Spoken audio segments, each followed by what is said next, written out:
Hi, my name's Chris, and today I want to talk about enterprise investment schemes. I want to talk about three main areas.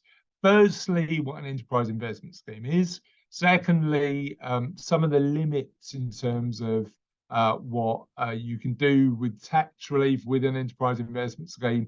And lastly, some of the pros and cons you might want to consider if you're thinking about an investment into an enterprise investment scheme. So firstly, let's talk about what an enterprise investment scheme is.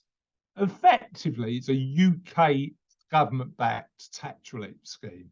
It allows you as an individual to invest in smaller companies, higher risk companies by nature, that need your investment, and allows you a tax break by making investments in those schemes. And that applies to both the enterprise investment scheme and its cousin that allows you to invest in slightly smaller companies, the SEIS, the Small Enterprise Investment Scheme. Couple of rules when you're investing in the enterprise investment scheme. Companies that qualify for EIS must be small and they can't be listed on a stock exchange. You've got to make sure that you're purchasing ordinary shares in qualifying companies. Those shares can either be newly issued or existing, but you've got to hold on to the shares for at least 3 years to make sure that you qualify for the tax relief. Couple of things you need to be aware of as well. To qualify for an enterprise investment scheme, the company must be established in the UK, have fewer than 250 employees, and gross assets under the scheme mustn't be greater than 15 million.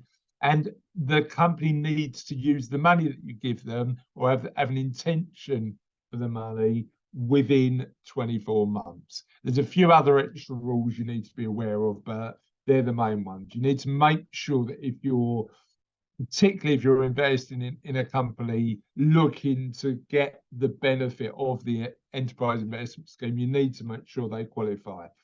You can, every year, invest £1 million in an enterprise investment scheme, although that can be raised to up to 2 million if you're investing in knowledge-intensive companies, and the tax relief you receive with an enterprise investment scheme is 30%.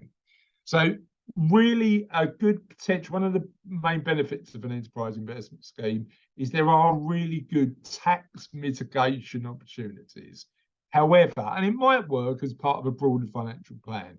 However, what you need to be aware of is the risks associated with an investment.